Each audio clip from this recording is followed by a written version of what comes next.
আন্দামান ট্যুরিজমের 1000 টাকা রিসোর্টের থেকে বিগলিপুর ঘুরে আসুন। উত্তর আন্দামানের একেবারে শেষ প্রান্তে অবস্থিত বিগলিপুর। যে সমস্ত ট্যুরিস্টরা পোর্ট ব্লেয়ার, হ্যাভলক, নীল আইল্যান্ড এবং বারাটাং দেখে আন্দামান ট্যুর শেষ করতে চান, তাদেরকে বলছি আরও 2 থেকে 3 দিন সময় নিয়ে একবার বিগলিপুর থেকে ঘুরে আসুন। সৌন্দর্যের দিক দিয়ে এই দ্বীপের বিচ পৃথিবীর যে কোনো নামকরা বিচকে ওরা টক্কর দিতে পারবে। তাছাড়া আন্দামানের সবচেয়ে উঁচু স্থান স্যাডেল পিক, আর ডিসেম্বর থেকে মার্চ মাসে আসলে টার্টেল নেস্টিং দেখতে পাবেন।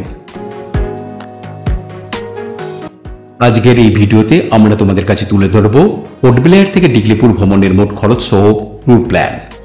কোন কোন উপায়ে পোর্ট ব্লেয়ার থেকে আসবেন, রিসোর্ট কোথায় নেবেন, খাওয়া দাওয়া কোথায় করবেন, সাইট সিইং এর জন্য কি কি আছে, কিভাবে সাইট সিইং এর জন্য গাড়ি বুক করবেন, এই সমস্ত প্রশ্নের উত্তর এই ভিডিওতে পেয়ে যাবেন। উত্তর আন্দামানের একেবারে শেষ প্রান্তে অবস্থিত বিগলিপুর। বিগলিপুর আসতে হলে সবার প্রথম আসতে হবে পোর্ট ব্লেয়ার। সেখান থেকে বিগলিপুর আসবার 4টি উপায় আছে। প্রথমত গভর্নমেন্ট শিপে ভাড়া পড়বে 1455 টাকা থেকে 4075 টাকা। দ্বিতীয়ত বাস বা গাড়িতে। পোর্ট ব্লেয়ার থেকে বাই রোড দূরত্ব 320 কিলোমিটার, সময় লাগবে 10 থেকে 12 ঘন্টা। বাসের ভাড়া জনপ্রতি 450 থেকে 850 টাকা। আবার রিজার্ভ কারে বারাটাং, রঙ্গত, মায়াবন্দর হয়ে 2 রাত 3 দিনের প্যাকেজ ট্যুরে খরচ করবে 18,000 টাকা। চতুর্থত পোর্ট ব্লেয়ার থেকে জাহাজে, রঙ্গত, তারপর বাস বা গাড়িতে। আর পঞ্চমত পোর্ট ব্লেয়ার থেকে হেলিকপ্টারে ভাড়া পড়বে 5250 টাকা। যেতে পারেন শিপে করে, এক অন্যরকম অনুভূতি হবে, যা লাইফ টাইম অ্যাচিভমেন্ট। পোর্ট ব্লেয়ারের হ্যাডো জেটি থেকে প্রত্যেক শনিবার আর বুধবার সন্ধ্যা 9টার সময় সিন্ধু বা নালন্দা জাহাজ যাত্রা শুরু করে। মায়াবন্দর হয়ে বিগলিপুরের অ্যারিয়াল বে জেটিতে পৌঁছায় সকাল 9:30টায়। আমাদের শিপ এমভি নালন্দা, তাই শিপ ছাড়ার 1 ঘন্টা আগে আমরা গাড়ি করে পৌঁছে গেলাম হ্যাডো জেটিতে। সিকিউরিটি চেক ইন করে ভিতরে প্রবেশ করে জাহাজের কাছে পৌঁছাবেন। এই লম্বা সিঁড়ি বেয়ে লাগেজ নিয়ে ওপরে উঠতে হবে। এত বড় জাহাজে যাত্রা লাইফে প্রথমবার, এক অন্যরকম অনুভূতি। জাহাজ পোর্ট ব্লেয়ার ছেড়ে যাওয়ার দৃশ্য সেই লাগবে। ফার্স্ট ক্লাস কেবিনে প্রবেশ করলেই দেখতে পাবেন বসবার জন্য সোফা, টেবিল, আর আছে ওপর নিচে মিলে 4টি বেড, আর আছে স্টাডি টেবিল। কেবিনের ভিতর খাবার খেতে পারবেন না, কেবিন 5 স্টার হোটেলের রুমের সমতুল্য।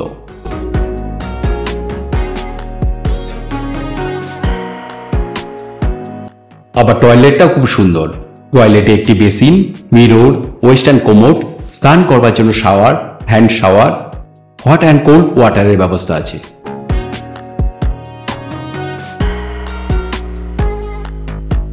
এই শিপে 5 রকমের টিকিট পাওয়া যায়। অনলাইনে ডিএসএস আন্দামানের ওয়েবসাইট থেকে আর কাউন্টার থেকে টিকিট বুকিং করতে পারবেন।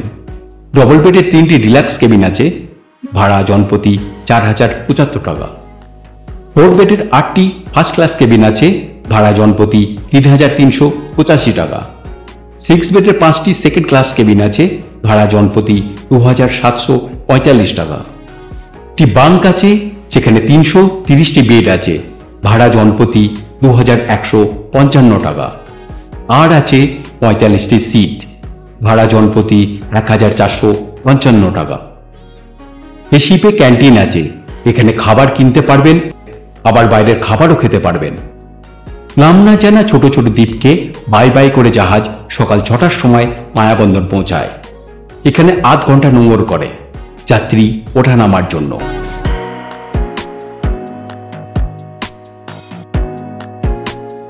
Deluxe, first class, second class আর শিপিং এর স্টাফদের জন্য উপরে একটি সুন্দর ক্যান্টিন আছে।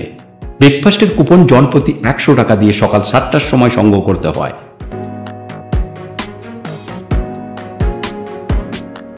সকাল 9:30টার সময় বিগলিপুরের অ্যারিয়াল বে জেটিতে পৌঁছাবেন। আবার এই শিপটি প্রত্যেক রবিবার আর বৃহস্পতিবার বিকাল 3টের সময় মায়াবন্দর হয়ে পরের দিন সকাল 6টায় পোর্ট ব্লেয়ারে ফিরে আসে।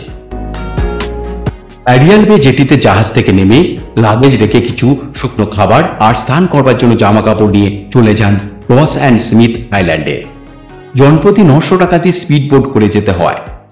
পৌঁছাতে সময় লাগবে আধ ঘন্টা। 3 ঘন্টা থাকতে পারবেন।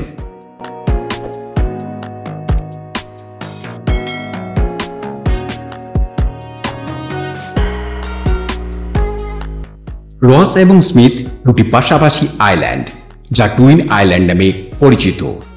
এই আইল্যান্ডের মূল আকর্ষণ হলো এই দুটি আইল্যান্ড একটি প্রাকৃতিক বালির রাস্তা দ্বারা যুক্ত হয়েছে। জোয়ারের সময় তারা আলাদা হয়ে যায়, ভাটার সময় তাদের মধ্যে একটি সরু পথ খুলে যায়। তখন হেঁটে হেঁটে এক আইল্যান্ড থেকে অন্য আইল্যান্ডে যাওয়া যায়। এখানকার জল স্ফটিক স্বচ্ছ এবং মণি সবুজ রঙের। রস এবং স্মিথ দ্বীপপুঞ্জে সূর্যস্থান একটি চমৎকার অভিজ্ঞতা। সৌন্দর্যের দিক দিয়ে এই দ্বীপের বীচ পৃথিবীর যে কোনো নামকরা বীচকে কড়া টক্কর দিতে পারবে।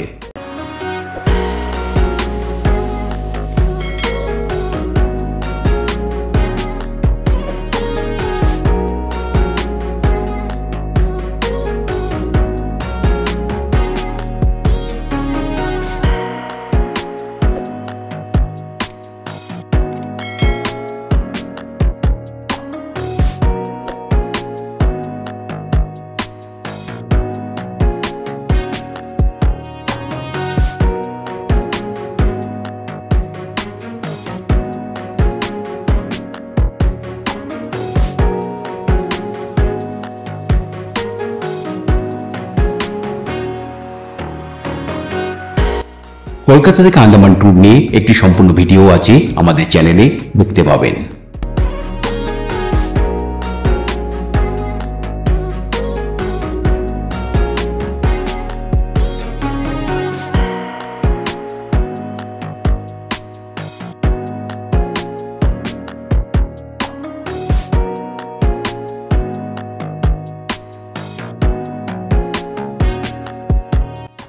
তিন ঘন্টা সময় কখন শেষ হয়ে যাবে বুঝতে পারবেন না। এরপর স্পিড বোটে করে ফিরে আসুন অ্যারিয়াল বে জেটিতে। তারপর অটো, বাস বা রিজার্ভ গাড়িতে পৌঁছান 8 কিলোমিটার দূরে কালীপুর। আর এখানেই আছে ডিগলিপুরের সবচেয়ে সস্তা এক অসাধারণ রিসোর্ট, টার্টল রিসোর্ট। রুম ভাড়া 1000 টাকা। এত কম ভাড়ায় এত সুন্দর রিসোর্টে আমরা কোনোদিন থাকিনি। চলুন রিসোর্টের ভিতরে প্রবেশ করে আপনাদের সামনে তুলে ধরবো এই রিসোর্টের ডিটেলস।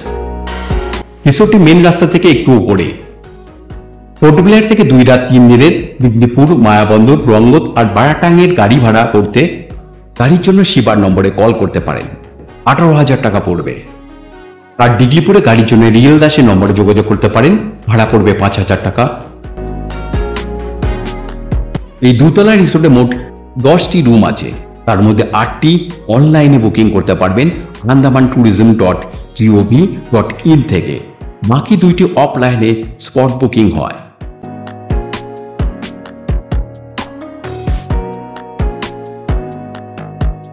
রুমটা খুবই সুন্দর আর একটি কিং সাইজ খাট, যেখানে 3 জন থাকতে পারবেন। একটা ডবল ব্ল্যাঙ্কেট, 2টো pillow, towel, toilet soap, side table, intercom, বেতের চেয়ার টেবিল, ড্রেসিং টেবিল, কাঠের আলমারি এবং এসি আছে।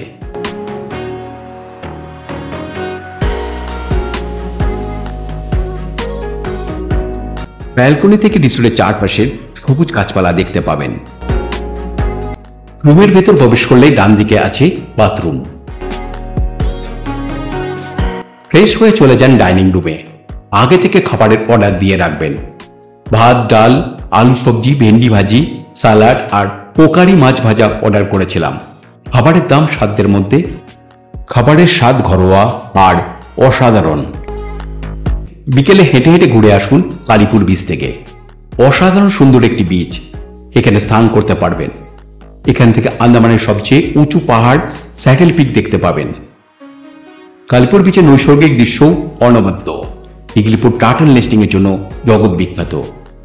তাই ডিসেম্বর থেকে ফেব্রুয়ারি মাসে আসলে রাত্রিতে টর্চের আলোয় কালীপুর বিচে অনেক টার্টেল দেখতে পাবেন। এই সময় নিজের হাতে টার্টেল সমুদ্রে ছাড়তে পারবেন।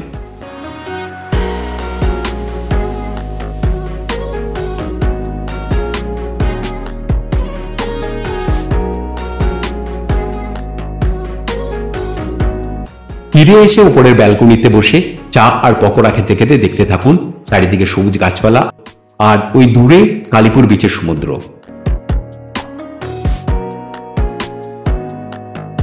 ডিনারে অর্ডার করতে পারেন রুটি, চিকেন আর স্যালাড।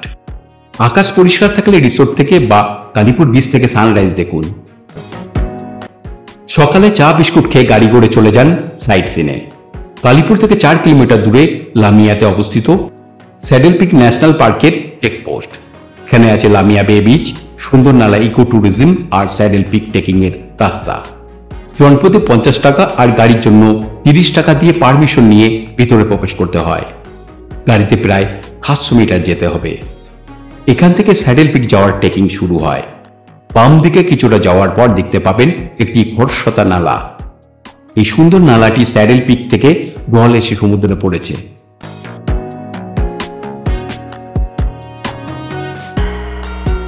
এটি সুন্দর নালা সি বিচ, খুব সুন্দর একটি ভার্জিন সি বিচ। এখানে অনেক কেওড়া গাছ দেখতে পাবেন। কেওড়া জল কেওড়া ফুল থেকে তৈরি হয়। আবার এখান থেকে খুব ভালোভাবে স্যাডেল পিক দেখতে পাবেন।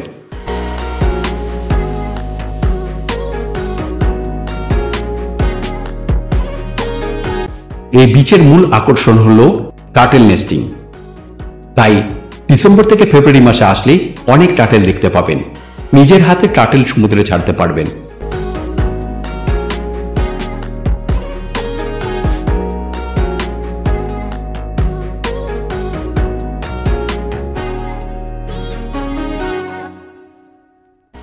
এরপর ফিরে আসুন চেকপোস্টের কাছে।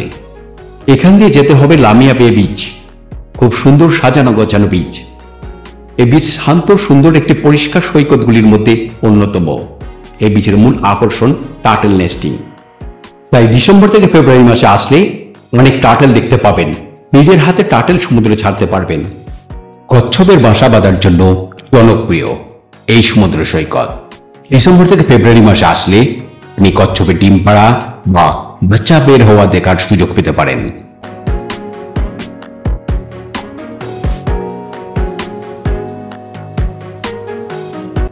এরপর ফিরে আসুন রিসোর্টে আর ফ্রেশ হয়ে ব্রেকফাস্ট করে নিন। তারপর চলে যান সাইট সিনে। এবার গন্তব্য শ্যামনগর মাঠ ভলকানো। কালীপুর থেকে দূরত্ব 20 কিলোমিটার। দিঘলিপুর বাজার হয়ে পৌঁছাতে হয়। শ্যামনগর মাঠ ভলকানো।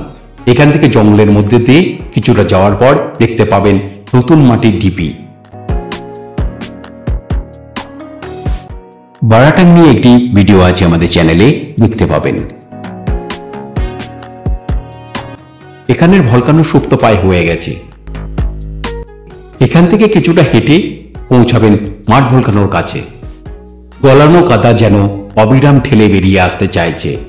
এখানে এইরকম বেশ কয়েকটি জায়গা দেখতে পাবেন।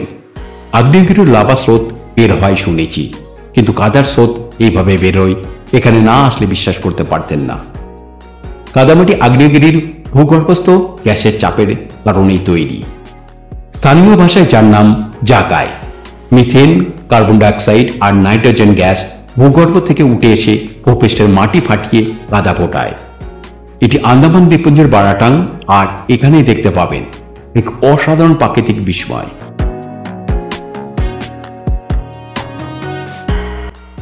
এরপর দিঘলিপুর বাজার পৌঁছান আর লাঞ্চ করে নিন হীরা হোটেলে। খেতে পারেন ভেজ, ফিশ, চিকেন থালি, এছাড়া কাঁকড়া মশলা।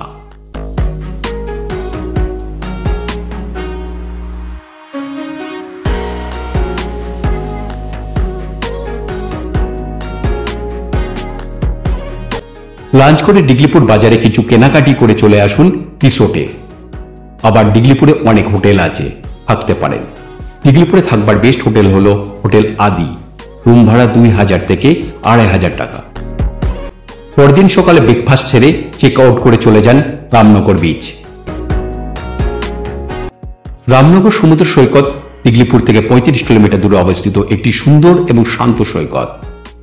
এই সমুদ্র সৈকত ইকো ট্যুরিজম হওয়ার জন্য পার্কের সুবিধা আছে, যেমন ইকো হাট, বেঞ্চ এবং বসবার সুব্যবস্থা করা হয়েছে। এখানকার স্ফটিক স্বচ্ছ গাঢ় নীল জল, সাদা বালি এই সৈকতের সৌন্দর্যকে বহুগুণে বাড়িয়ে তুলেছে। এই বিচের মূল আকর্ষণ হল কচ্ছপের বাসা বাঁধার জন্য সুপরিচিত, যা সকলকে আকৃষ্ট করে। এরপর চলে যান মায়াবন্দর বা রঙ্গত। দিঘলিপুর থেকে মায়াবন্দরের দূরত্ব 80 কিলোমিটার। সময় লাগবে 2 ঘন্টা। আবার দিগলিপুর থেকে রঙ্গতের দূরত্ব 136 কিলোমিটার, সময় লাগবে 3 ঘন্টা। মিডল আন্দামানের রঙ্গত আইল্যান্ডের কাঠবাট বেতে আন্দামান ট্যুরিজমের আর একটি 1000 টাকার দুর্দান্ত রিসোর্ট হগসবিল নেস্টে থাকতে পারেন। আজ এই পর্যন্ত, পরবর্তী ভিডিওতে আবার দেখা হবে। ভিডিওটি ভালো লাগলে লাইক, শেয়ার আর চ্যানেলটি সাবস্ক্রাইব করবেন। ধন্যবাদ।